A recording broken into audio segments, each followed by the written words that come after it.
Alright guys, welcome to another episode of the Hustle and Flow podcast. Les the Flow here. Shaun the Hustle. Righto. Alrighty, what's on your mind, man? What are you thinking today? Good question. I think that what I want to talk about, or the things that's sort of been front of mind for me is something that, you and I sort of spoke about. Like I think we presented about it recently in the men's business gathering. Mm-hmm. We spoke about True North, and one of the key themes there was a saying by Dr. Martin Shaw, and he says that we should be wary of the fast road, Mm-hmm.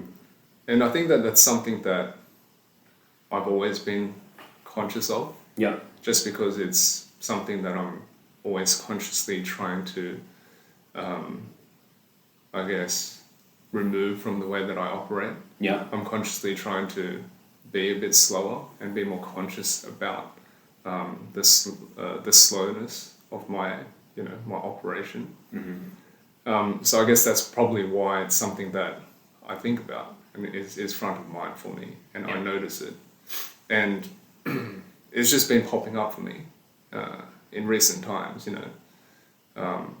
example after example of things that have just been reminding me to, be wary of the fast route, and pointing me back to a slower place, or just resetting me in that kind of way. Okay. This semblance of slowness, or being an explorer and being really conscious, and yeah, like I guess that's something that has been bubbling for me Yeah. in recent times, so I thought we'd talk about that. Cool. Has there been anything in particular that sort of you felt speeding up, or is there stuff that you feel like you're taking the fast route on that's kind of made you feel that maybe you need to slow down a bit? No, like I said, there's been a lot of things, and maybe, again, if you look at them on the surface, they're probably just, it's just regular life. But like I said, I think that it pops up for me because it is something that is constantly, in my conscious frame of mind. Mm-hmm. And that's why I'm always Something you focus aware on. of it, And yeah, I mean, I think that this want to be fast has obviously plagued, my way of being for a long time. We talk about it a lot in terms of our societal conditioning on that being something that is valuable, to be quick and to get shit done, and being efficient and productive and things like this. And it has always been something that has been a thorn in my side for a very long time. I operated that way for a long time, and that's why I've sort of consciously in the last decade or so just tried to peel that back and just like consciously slow down. But in particular, in recent times, it's just like little things here and there that have just been reminding me, like, we were talking about this briefly just before we hopped on to have a chat, and just about, self-maintenance and care from a, physical standpoint. Yeah. And I've always thought that I was a healthy person. And I always thought that I looked after myself in all aspects from a physical manner, in terms of how I eat and, how I move and sleep and everything like this, right? I've always thought that. Yeah. And I still feel that's the case. But still underlying all of this, there's still things that, for whatever reason, through, years of, bad posture or bad movement or poor pressure that I've been putting on my body, and all these sorts of things that has culminated in certain things that, if I didn't pay attention to them, I would have lived on fine, but I would just have like niggling things here and there. Yep. That would have probably just got worse and worse and worse as I aged. And it's been a slow burn for me to like unwind all this stuff, Yeah. like posture, for example, I've always had a bad posture, growing up. And the last, 5 to 10 years, I've been just trying to rectify it through, treatment, which, fix this because it hurts. Yeah. It's there's parts of my body that are overcompensating because of bad posture. But I just need to address the bad posture, And if that's something that has been there for a couple of decades, then I can't expect that a couple of treatments is going to rectify that straight away. Yeah, of course. And that's exactly the case. And like, that's part of like the things from a physical standpoint. And I'm also like becoming aware that there's a lot of things lingering from, the invasiveness of like cancer treatment that is still plaguing me and causing me problems that may be underlying and like are subtle, but I still need to address them, and I need to be conscious of them on a daily basis. Otherwise, so that's like a very practical example, but there's many others. Yeah, it's interesting that we're talking about this now because I've actually been in a space probably last, I would say 3-4 weeks of just wanting to speed up.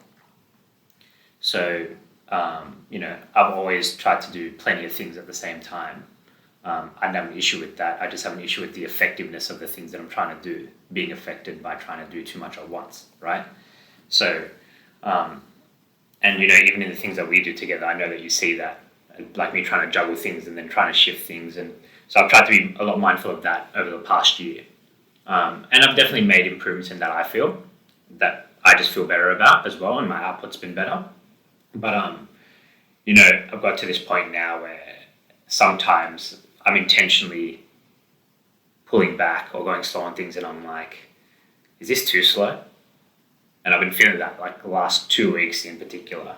Even yesterday in the morning and today, I was like, fuck man, I need to speed this up, I need to speed that up. And I'm cool with it. But it's just interesting that we're talking about this now because I'm feeling the exact opposite.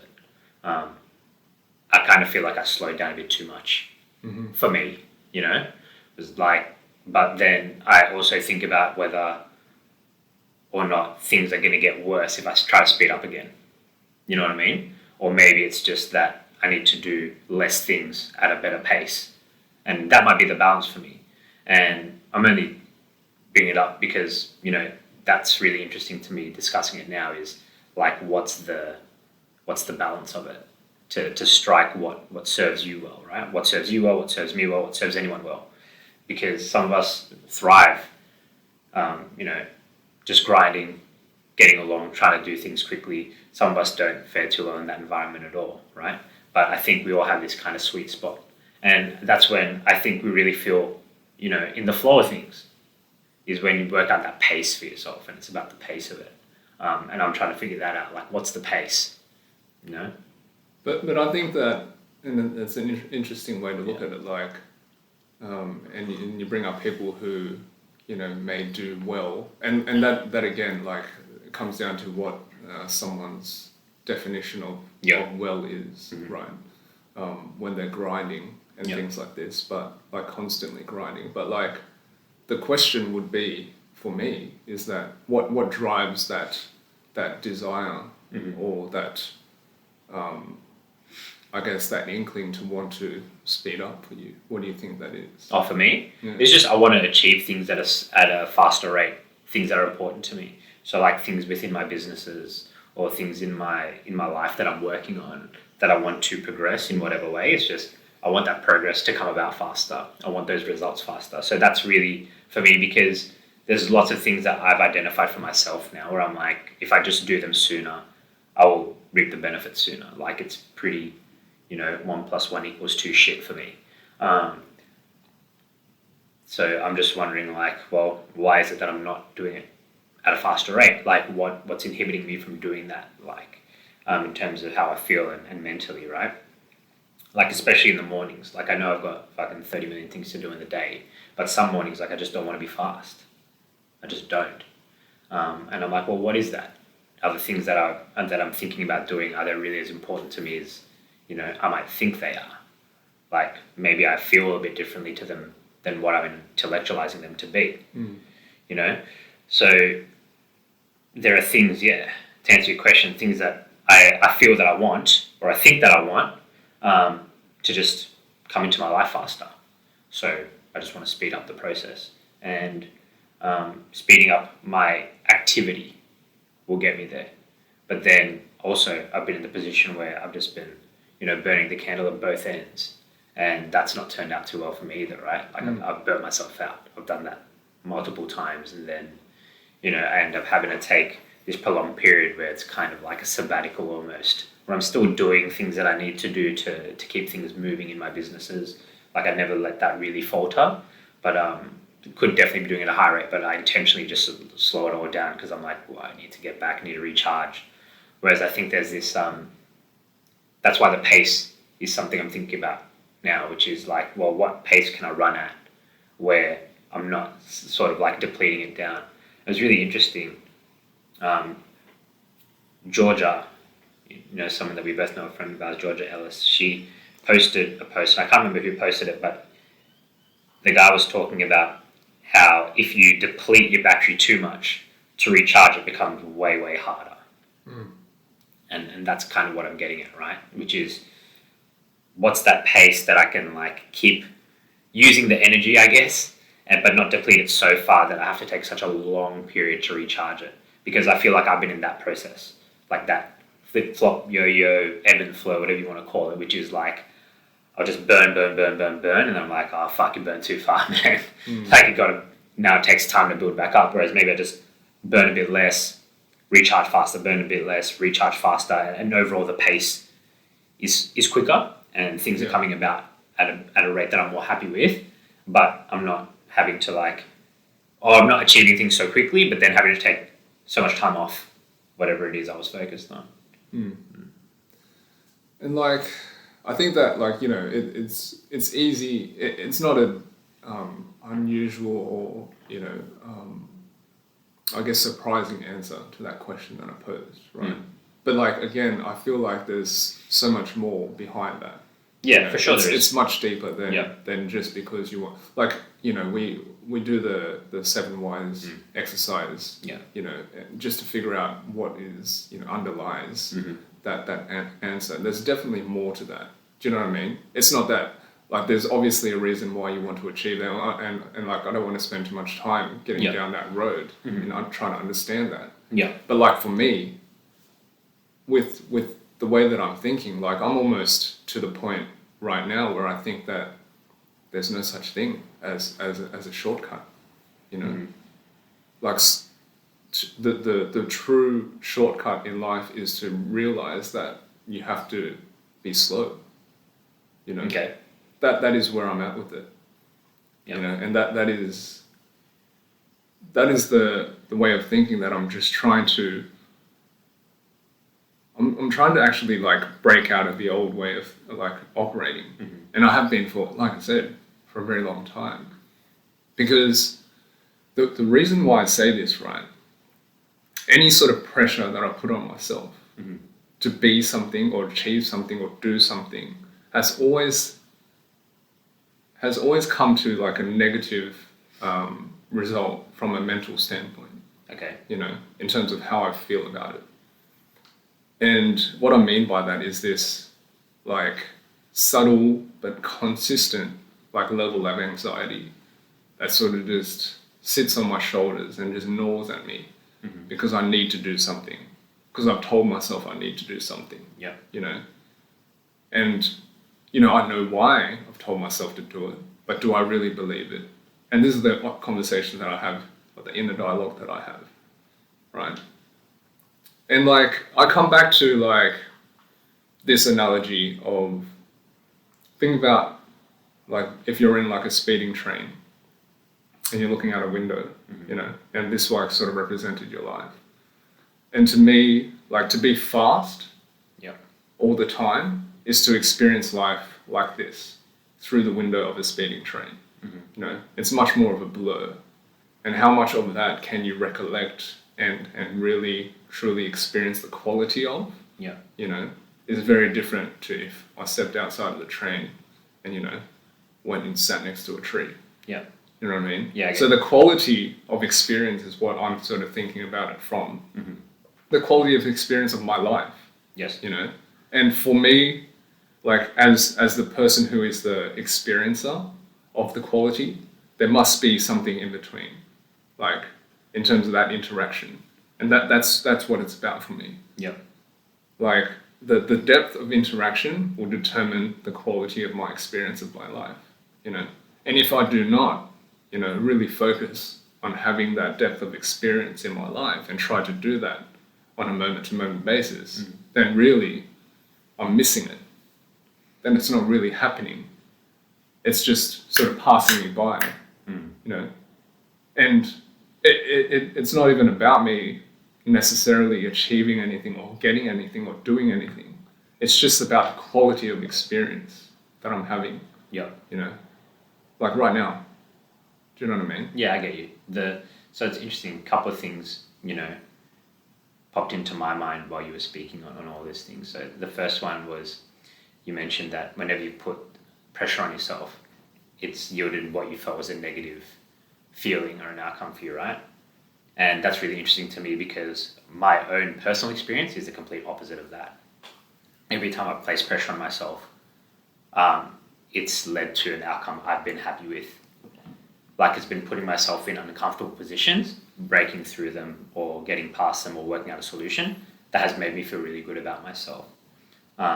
So that's really interesting to me. I want to talk more about that.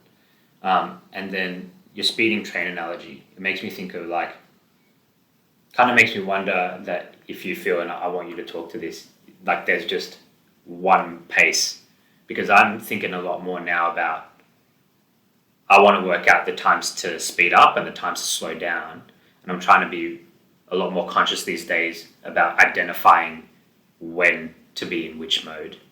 So had my dad's birthday, right? Like a couple of weeks ago.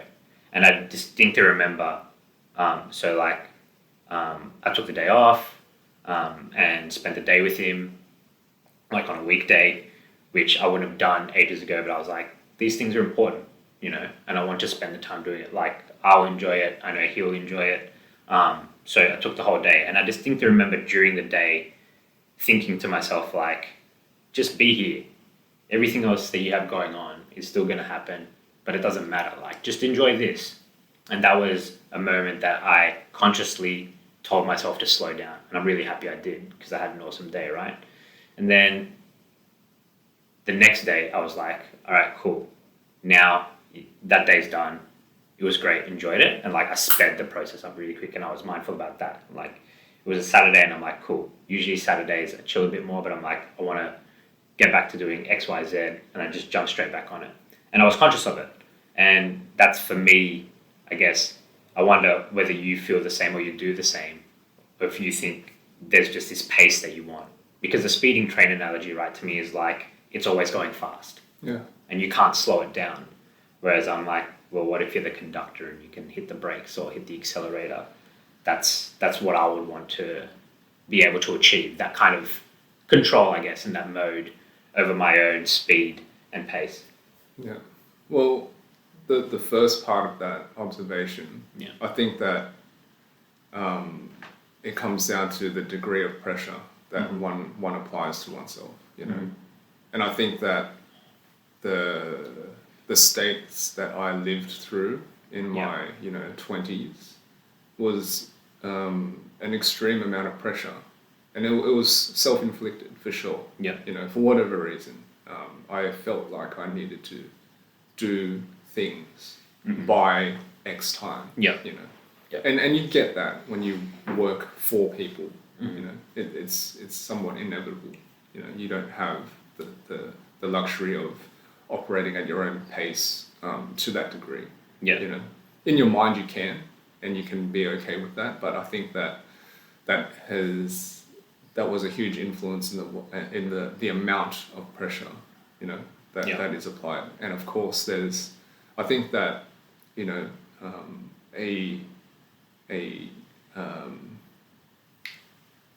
a small amount of pressure that you apply on a consistent basis is good, like most things, because it moves you forward, but there's a balance there, like an acute, short-lived pressure. Do you know what I mean? And it's not to say that that I'm not averse to it at all. No, I know you're pressure not. at all. Yeah. It is just, I believe there was a huge amount of anxiety that was living in my body for a long time, and that was because of the amount of pressure that I put on myself for whatever reason. So that I think that's important to know. Like, there's a threshold of pressure that is positive. I feel, Okay. and that's why we, a lot of the time we subject ourselves to uncomfortable situations, as to move ourselves forward. And I agree with this principle. It's very simply, represented in physical exercise. It's just adaptation, right? Correct. Yeah. Correct. And I agree with that type of pressure. But there's, like I said, there's a limit, and I sort of see it as acute and chronic. And chronic is what leads to problems down the line if it's held in your body for a long time. And like I said many times before, I feel like it was a contributor to my cancer diagnosis for sure. The second part, in terms of pace, like, it always comes down to, for me, like, the need or want to do something by a certain time is again, it's self prescribed. Yeah. Yep. We have a reason why we want to do things by a certain time, and more I'm feeling like I'm detaching myself from this, way of thinking, in that this is projection into something that I wish for the future, which I have no control over. I have some control, but I don't have complete control, because there's always going to be factors external to myself that I cannot control, and we cannot factor for those. We cannot plan for these things that you simply cannot predict. Yep.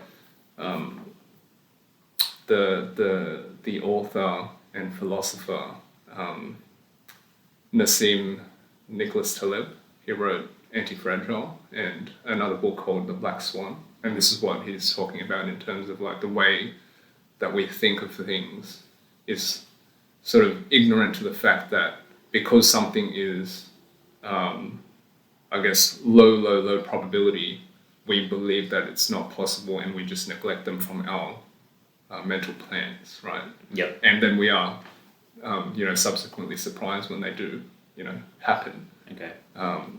Whereas I think that the opposite way of thinking is much more pragmatic, in that we acknowledge that anything is, quote unquote, possible, right? So that is to say that we can't really plan so much into the future. Like, we have control over what is right in front of us. And if we simply focus on the quality of our experience and how we want to be as a person, and sort of have an inkling of what that is going to result into in the future, if you continue to be like this and act in this way with integrity and sovereignty, right? It's like this stacking thing. Right? Moment by moment, if you simply act and behave in the way that you feel is right, based on your principles and values that you hold and you want to uphold as an individual, as a person, Yep. the things that you quote unquote want will eventuate in the future, you know. And that takes away that semblance of, you know, anxiety. And this is a thing that has felt right for me, because the way that I feel about my life, you know, when I held the anxiety in my body for so long, and how that made me feel, and how that made me act, and how that made me think, and how that made me, the types of emotions that would constantly well up in me versus now. Chalk and cheese. And that for me has to be telling me something about the way that I want to operate as an individual and as a person. Like, if I am at peace right now in the way that I'm operating, and the only thing that disturbs that peace is these, you know, arbitrary desires of wanting to do something by a certain time just because I want to, without really any other reason but to stroke my own ego, then I need to be in control of that in my mind. You know, and that's the challenge for me.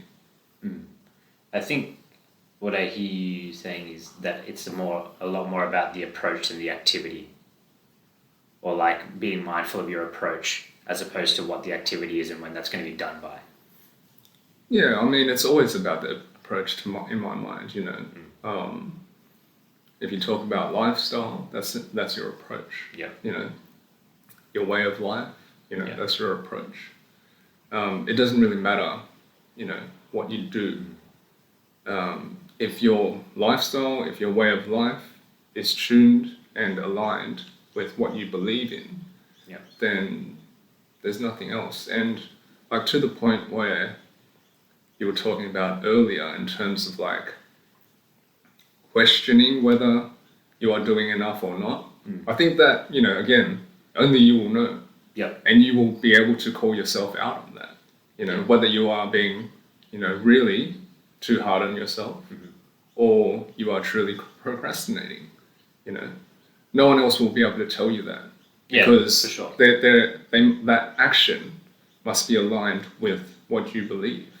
You know what I mean? I think something that muddies that, which is no matter how much you try not to do it, is like comparison. Yeah, totally. Right?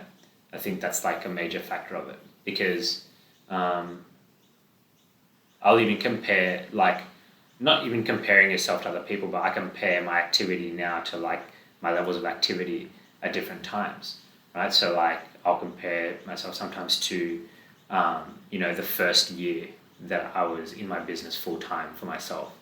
And like, yeah, man, I was running literally like 1,000,000 miles an hour all the time, just because of the, I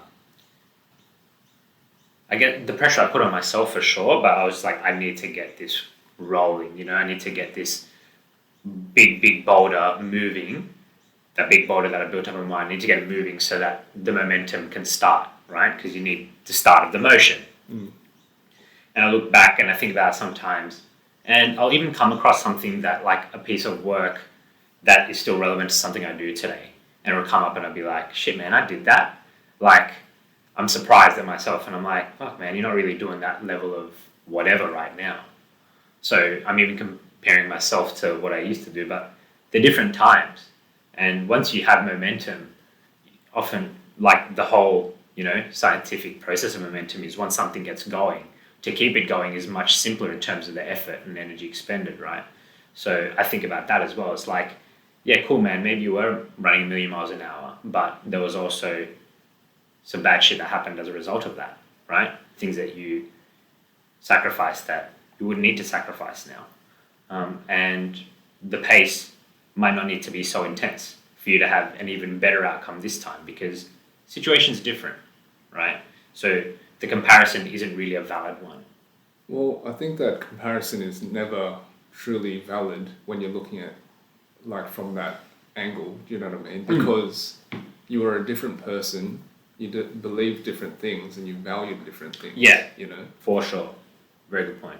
Yeah. So, and I see like it. I see it that way. Like, you know, almost. I try to see it from a daily basis. You know, even the way that I operated maybe like yesterday, I believe in myself in the way that I focus on my own, I guess, development, for lack of a better term, Yeah. in that it is constant. So I constantly change, I constantly inquire, I constantly delve deeper into trying to unpack what it is, or for a better understanding of, what it is that I want to, not even want, like who I am, and that to me, if I am constantly working on that, there's going to be like fractional micro shifts, right? From a moment to moment basis that I'm not going to notice. Yeah. But I know that the person I was in the past, even in the short past, hours ago, is going to be fractionally different in what I believe or what I know or whatever. Yeah. So comparison in that way, it just doesn't. It's not real. It's not fair because it's not. It's not who you are right now. And even once you finish like your own like comparative inquiry, you're a different person to when you started the inquiry. Do you know what I mean? Yeah. So that it's like a self-defeating thing for sure. And a lot of people do it. I do it all the time. Yep. I would do it all the time, especially when it comes to like, my writing endeavors. Mm-hmm. It's the hardest thing in the world for me right now because it is slow as fuck. And there's so many people that I'm able to compare myself to. Yeah. Instead of in terms of like production, instead of creation, in terms of like output, all these sorts of things. Yeah. But why? But what is the marker? For what is the marker? What is the benchmark for creativity? Yeah, there is for artistic expression. Like, who says I need to write, for example, a book that is at least 50,000 words? Yeah. Just because that's the average words of a book. Yes, I get what you're saying. And I think like our perceived notion of what the result should be also comes into that. Totally. Yeah, like it's easy to compare yourself on things like that. It's like, well, you hear these stories like of J.K. Rowling, for example, as an author, right? And she got rejected so many times. But then she was finally accepted for Harry Potter and it turns this multi-billion thing. And so some people are like, well, then if you spent 20 years being broke and after that you had a bestseller that ends up generating billions of dollars, it's worth it. But then what if that never happened? Then does that make the 20 years a waste? Right? And no one can actually say whether it is or it isn't because they're all a subjective experience. And maybe she would have been happy that she wrote what she felt was the greatest story that was ever told and she was happy to write that and to share that with the world, and whoever read it, she would have been happy with it. I don't know, right? See, this is what I mean, man. Like, but that's the comparison part. Absolutely. That's the comparison part. And like, that's a really good example for, talking to this, just simply focus on what one's quality of experience of life is, like, even if like hypothetically she didn't produce what she did, and it didn't become what it became, would that be such a bad thing from her point of view in terms of her personal experience of life, of those 20 years of toil, of expressing herself, her heart and soul, in something that she thought was the true, like, cathartic release of, whatever was like dwelling inside of her. For me, man, that's like that, like, without knowing the details of her story, other than that, I'm sure that for her to produce what she did, she would have had to have a very deep quality of experience, throughout that process, whether it was, happy, sad, all these sorts of things, that there would have been depth of quality of experience, which to me is what life is about. Yeah, like right. Outside of, if you don't have depth of quality of experience, then realistically there is no quality of life. It's just that speeding train analogy. It's a blur until you die. Well, that's one of those things because, you've said it before, which is one of the things that you feel most important in life is to express yourself, right? Whereas I know there's people that don't even think about that. They're just focused on a certain result. And when they achieve things, they are happy with that, right? And that's the thing, which is we all want different things. Totally. So to compare ourselves on someone else's experience, or not, it's not even their experience you're comparing. You're comparing it to your perception of that experience, right? And you're trying to compare what they, whatever they got out of an experience to what you think the experience should be like and what you want it to be like for yourself. So again, these comparisons, they're really inaccurate and they're really unfair on yourself, like you were saying, right? Totally. Because the subjectivity of it and it's just a mismatch, man. Like, you're not actually comparing something that's like for like, and when you don't compare like for like, it's not a fair comparison, period. Well, and the thing is, like, if you're comparing yourself to anyone else, right, it's never going to be accurate because you won't be experiencing, that comparison the way that they have. That's right. You won't experience the experience the way they did. Yeah. And that's exactly it. Impossible. That's right. It's your perception of it. It's like how you think they would have felt about it, which doesn't really count for fucking anything, does it? Right? It's you trying to make sense of it, of someone else's situation in your shoes, and that's not how it is. And it's not gonna, whatever you think about it is not actually gonna be accurate. It can't be. Because of what we explained. It can't be. And even your own, like, quote unquote memories, you can sometimes, misremember or misinterpret based on the quality of your own experience or attention or depth of attention at that time. Like, I've personally had situations when I'm like, fuck no, that wouldn't have happened. And then someone who was around, like, the same circumstance or same situation, who was paying more attention than I was at the time, was like, yeah, this is exactly what happened. Yeah. Do you know what I mean? Yep. So even my memories, my own lived experience, can be inaccurate based on the level of depth and attention that I applied to it at that time, And most often it is. Like, there's scientific proof of that, studies they've done, which is people's recollection of an experience or something that they read or something and often it's the story that we tell ourselves that affects how we have, or the memory we hold of that experience, right? And it's vastly different to the actual factual goings on of whatever happened. And they've proven that, and they've shown that through multiple studies and multiple different examples time and time again, right? And that should tell us something as well. Like you're saying about these comparisons, is like you're comparing to I guess you're comparing whatever experience you were comparing to the past against something that wasn't actually what happened. Yeah.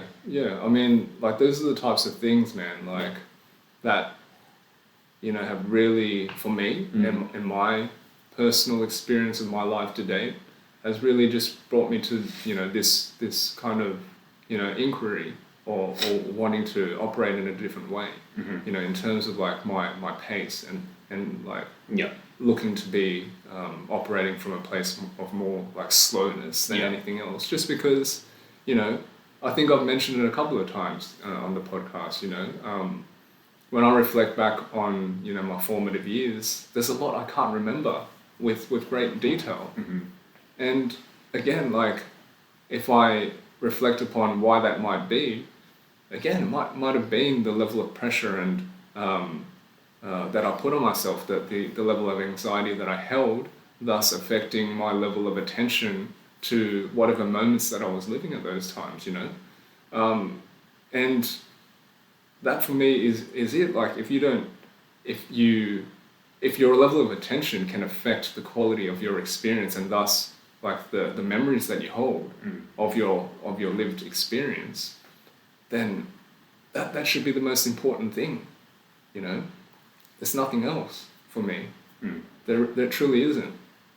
Like, if you are running so hard to achieve something that you want to achieve or feel like you want to do or conquer or whatever, but you can't remember how you got there, fuck, that's kind of scary, man. Yeah, it is. And look, I've heard other people that I really respect to talk about it, and in the context of, like, running a business or building a business, right? because that's something I'm really interested in, something I study. They always say just stop to experience that point of the process, wherever you are, because you realize there's a lot of points along the way where once you've gotten past them, you look back and you're like, shit, they were the good times. And if you've just taken time to acknowledge where you were in the process or what you were doing, who you were with, and what that felt like, you realize later that they're the good parts. They're the parts that you really enjoy, but it's a bit too late then, right? And I guess to your point, if you slow down in moments like that and you appreciate them, the experience you have is much deeper, so the memory you hold is much richer, right? And that's our experience, because that's all we've got is the memories of the experiences we've had. That's our past, right? That's it. And then we carry those going forward and use them. So yeah, I can definitely appreciate what you're talking about in this arena, right? Which is to have a deeper, richer experience. And it's true, the only way you're going to have that is by slowing down. I would just say that it doesn't mean you have to be like a total pace at everything you do. And I don't think that's what you're trying to say either, just to clarify. But I just want to point that out, because I think sometimes we feel like there's these absolutes, right? It's like, oh, if you want a deep, rich experience, it means you have to be slow. But it doesn't. And, I'd heard recently again, and it just clicked the way it was said. It's like there's dichotomy to life in everything. And if you can't understand that, life's just not going to be that great for you. It's just not. Yeah. Right? So yes, you need to slow down and take stock of things. It doesn't mean you walk like a turtle and you're slow to do everything you do. That's not what it's about. To me, it's like a conscious mode of operation. Yeah. For me, right? And maybe that's it. Maybe it's being more conscious in the things you do. Yeah. And that's slowing down an element of your operation, right? It's like you might do something quickly in pace, but consciously you're very present, and that requires slowing down your mental processes, right? Yeah. And I think that's more of anything else, because our lives are lived through our conscious lens of perception. Yeah. Do you know what I mean? So this is how you experience life. Yeah. So this is more what I'm talking about, because obviously, like this whole dichotomous thing, right? In terms of life, like, just as I am someone who is very deep in inquiry and thought, the plague of that, or the flip side of that, is that I also come across more of the pitfalls and more of the what you might perceive as the negative things that might come up and pop up out of this level of inquiry. Many people have said in the past that the more you know, the more you realize you don't know shit. It's that sort of way of thinking. Yeah. So I think this is like that. It's not even a balance to me, right? To me, it is just, whether you want to call it slowness or depth or whatever, or level of awareness or anything like this. It just feels to me that I've been concentrating on this for a very long time as a dedicated meditator, but I keep coming back to it. Last weekend I went away to inland New South Wales, and it's about a 4-hour drive. And I was just sitting in the car as a passenger as my wife was driving, and I was just thinking about the distance that we were covering and the speed that we were covering, and driving on the highway, and we take this for granted.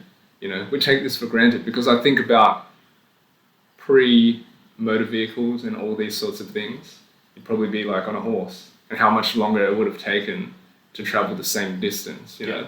But the level of experience and depth of experience you would have had, versus me sitting in the car in the passenger seat, just looking at my phone or whatever, and missing everything that's around me. Mm-hmm. Do you know what I mean? Yeah. And we take this for granted. I really think that we do, because we have everything almost instantaneously. Yeah. Everything is so fast. You can travel around the world in like a day. Yeah. it's nuts. But what's your experience of the world? Exactly. If you travel in a day. Exactly. Like in the book by Robert Pirsig, Zen and the Art of Motorcycle Maintenance, right? He explained this like analogy really well. Like the book is like half fiction, half like philosophy. But basically, the premise of it is he's sort of riding his motorcycle like cross country in America. Okay. Right?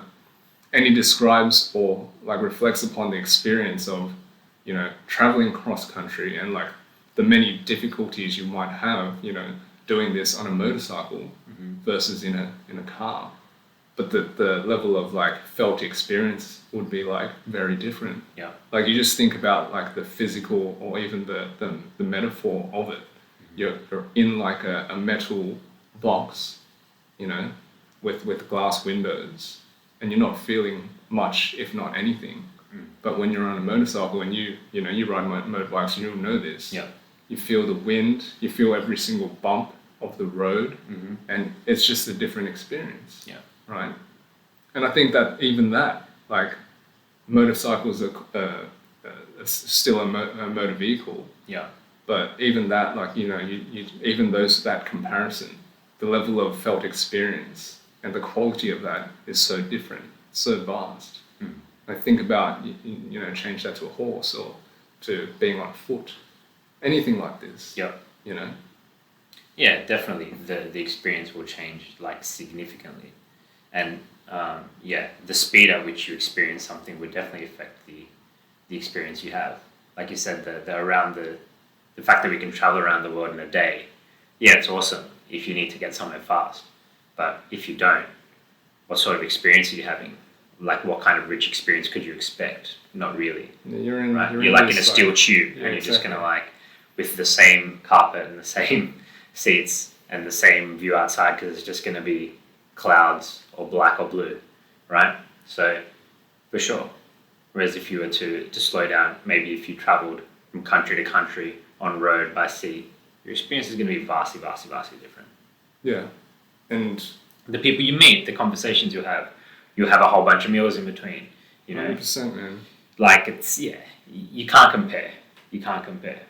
So yeah, I mean, you know, like I just thought of the other example that sort of reminded me of it was that like we went on a hike on the weekend as well, like when I went away, and it was up a mountain and we had to come back down the mountain, right? Yeah. And it wasn't like a difficult hike at all. Yeah. But you know, of course, when you're coming down a mountain, the side of the mountain, you're gonna have to be, you know, a little bit careful. Yeah. And it sort of forces you to slow down when you're going downhill, you know. Yeah. Otherwise, if you gather too much momentum, you're gonna fucking hurt yourself. Yeah. Right? And there's sort of like a little reminder as well, in the same way, is that the way that you walk up a mountain is very different to the way that you walk down a mountain. Like what you feel underneath your feet is very different to like, you know, when you're going down. Yeah. Like the way that you grip the ground and like your foot sort of explores the ground a little bit more, you know, because you need to have solid footing underneath you, otherwise you're going to fall. Yeah. You know? And that was really telling for me, man, you know? Yeah. Like, I just immediately think of people who are speeding around like on foot with their briefcases and stuff in the city. And compared to the way that people used to walk and explore the land, you know, back in the day, they really explored it, you know, like to the depth and essence of that word. There was an exploration in every step they took, you know, down to like because they're barefoot, you know, and the way that their feet are splayed, you know. Now that our feet are nicely, you know, encased in shoes and socks, and you don't feel shit other than the crushedness of your toes, you know, because we're just trying to. It doesn't matter to us anymore, and I think it's kind of sad. I really do. Yeah, I think the utility is much different, and then where people are trying to get to is much different, right? It's just sad to me. Like we're losing the true experience of what life could be for us. Yeah, well, I guess people get glimpses of that, right? I get it myself, like when I'm out in nature, because I spend like the majority of my week in a car, sitting down, in meetings, working on things, indoors, right? And then if I get out like on a weekend, or I go to the beach, or I'm out in nature somewhere, I'm like, oh shit, this feels really nice, And for the longest time, I wasn't even interested in doing that, I was like, fuck, whatever. Like, I can go whenever I want, I can do that. I just have all these other things. But there's something to it, is my point, is when you feel those things, like you feel different, right? And if we're just constantly, like, just fettering around and shuttling ourselves around, we're definitely missing something. I think and you get the glimpses of it when you feel yourself out in nature. I think that's the thing, like, the feeling is the biggest thing, right? Like, I think there's feeling, and then there's like almost numbness throughout everything else. Because how can you experience anything if you've got so much on your mind, like mentally, as well as like physically, you're trying to enact that and express that, like, busyness. Well, to me, it's the difference between experience something or just getting through it. Yeah. Right? I think so many of us, and in a lot of different situations, we're just trying to get through stuff, to get to the next thing, to whatever we think we need to get to, or we want to get to, or feel we must arrive at. And it's like, if I just get through this, then I'll enjoy that part. And people do it for years and years on end, right? Yeah. I've done it myself. I was we've both experienced it, right? It's like, once we get this thing, we'll be happy. Once we get to that, then I'll be able to do this thing, and then I'll enjoy it. And you get there and it never happens. And it's so cliche, but it's the truth, right? Whereas there are things that, I've been really mindful of now in the process of doing certain things. When I've stopped, taken time, I'm like, yeah, that was really nice. I enjoyed that. And it didn't matter what I got to out of it. I don't remember that. I just remember what I was doing in the moment, and that I felt really good about it. Or it felt really nice, or I enjoyed that, or that made me feel this way. And that was the part that I valued far more than whatever I got at the end of doing that thing. Getting to it wasn't it. And you hear all these expressions and things, but cliches are cliches for a reason, right? They're true most of the time. That's why everybody says them, like stereotypes. Most of the time they're true. That's why we all use them. And it's like that. It's not where you get, when you're on a journey, it's not where you get to, it's who you become in the process. And who you become in the process is a function of the experiences you've had, and actually internalizing them, doing something with them, and becoming someone through them. And if you're not mindful of any of that, you're going to be the same person when you finish when you started, and you haven't changed. And essentially, when you get there, nothing about you's changed. So why do you think you'd feel any different about it? Yeah. Because you haven't changed. So you're probably going to feel the same. Yeah. And that's why I think when we get to certain places, after going through something, just getting there is not enough. It's never going to be enough. It's not. Because if you're looking for something to fulfill some sort of like lack of enoughness, then you're already coming from the wrong place. But my point is, like, we think we're going to get this thing, or get to a certain point, or get to a certain place, or buy this item, and then once we have it, we're going to feel a certain way. Yeah. But it's not the thing. It's not the destination, right? A cliche again. It's not. It's what's happened along the way, how you felt about it, how you've internalized it, how you've put that in your tool chest as an experience to then gauge things in the future towards. That will change how you feel. And once you feel differently about something, then you might be happier. Then you might feel a certain way, or find yourself at a place of feeling that feels good for you, and that is better than what you experienced before. But that's by experiencing the things along the way. Because by experiencing those things and taking them on board and feeling them, you're changed. And that's the point, you're changed. Whereas if you don't take the time to feel anything, to experience anything, to internalize anything along whatever journey, short or longer, that it is, you arrive the same person. And if you were unhappy before, when you arrive, if you're the same, you're going to be happy. You're still going to be unhappy, right? So it's all in that process. It's all in the journey, and it's all in the feeling. Yeah.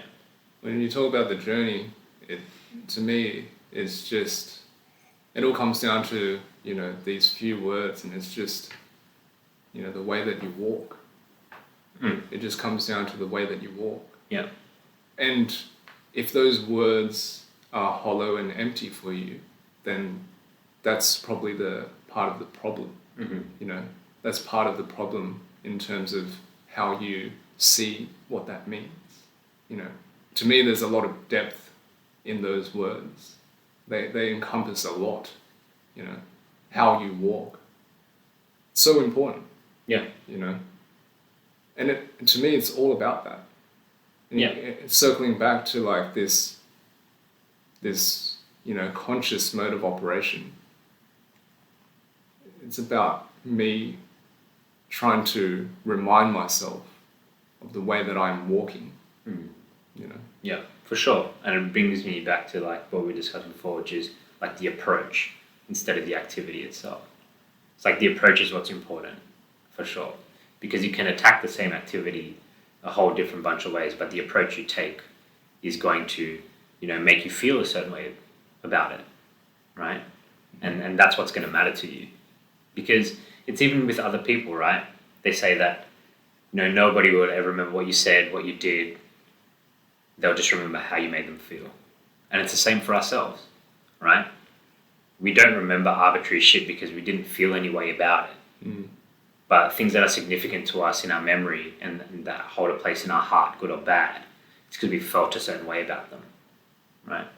And again, said a million times, but I'll say it again. The only way that we do that is by actually taking the time to feel them in the moment. Yeah. And it's been a massive lesson for me because I've spent the bulk of my years, of my short years that I've experienced up to now, right? Just trying to like get to the next thing because I always did think that once I got there, it would be different and I'd be happy about it.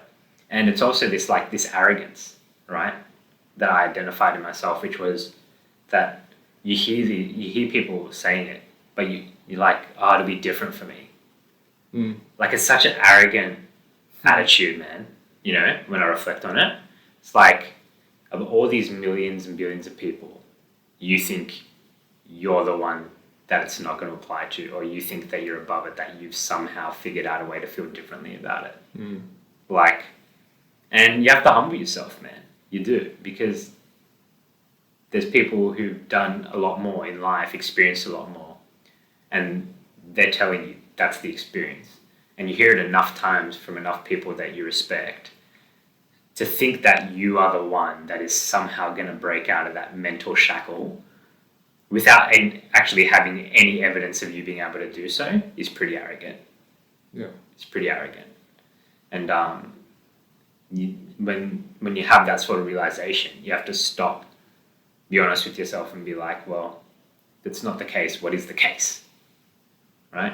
And if people that you respect and who have walked a path that you perceive to be a path that you would like to walk on, keep telling you the same sorts of things, you kind of need to pay attention to that. It's why we read. It's why we talk to people. It's why we try to glean the wisdom of elders. It's because they've walked a path. And some of them have taken the time to experience it, the richness of it, to distill how they felt and to share that, right? And the ones that have the experiences that you think sound kind of nice, it's probably worth listening to those and not thinking that's somehow going to be different from you when for millennia it hasn't been different for all the others. Yeah.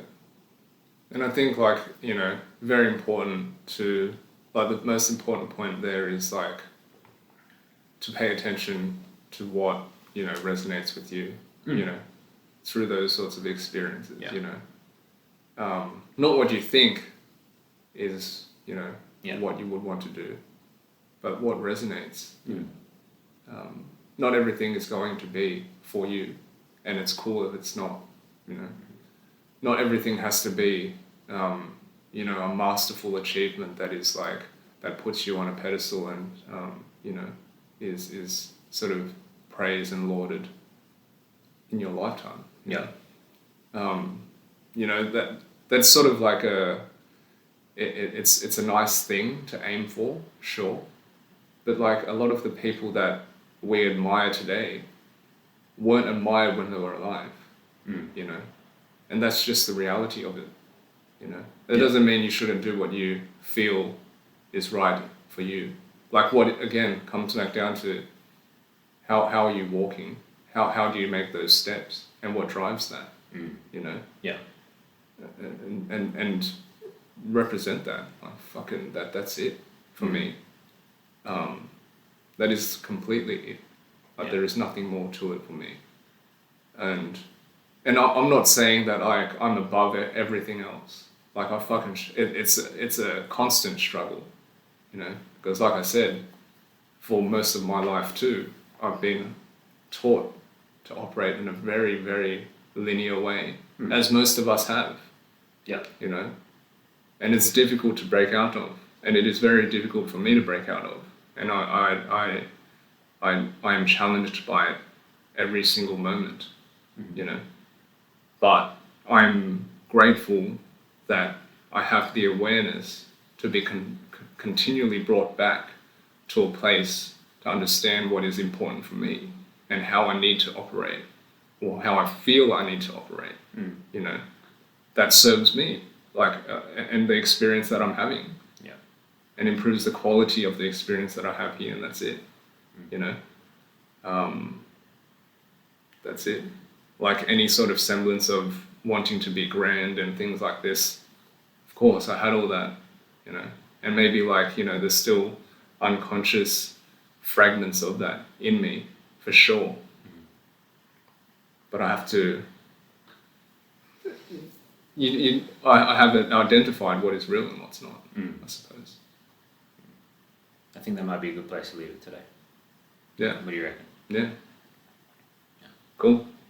All right, man. So, I think it's yeah. I mean, there's a lot for people to ponder. Yeah. Of this. Yeah. But you know, if nothing else, I'd love to ask everyone the question, you know, of how are you walking? How do you walk? How is it that you walk? Yeah. You know, it's a beautiful question. It's very open. There's a powerful essence behind it, and if it means nothing to you, then I think that is more of an invitation to inquire deeper. You know. Yeah, I would say so. Yeah, for sure. Where can they find you, man? They can find me on my website, findingspace.co, as well as Facebook and Instagram. It is at findingspace.co. And you, bro? Yep, easiest place to find me on Instagram, Shaun_Coop, SHAUN_COOP. People can also find us on Instagram at true_north.co. Find out more about the work we're doing there with the program. As of recording this, we're opening up for our second cohort. So by the time this gets aired, might be along the way our applications open for that one. Yeah. And as always, guys, just humble request, if you enjoyed the conversation today, found some nuggets in it or some questions that you feel might be posed well to people you care about, just share this episode with one other person. It's how we grow the podcast. And we really appreciate it if you can just like, subscribe, and share these out so we can get these conversations to as more people. So until next time. See you guys.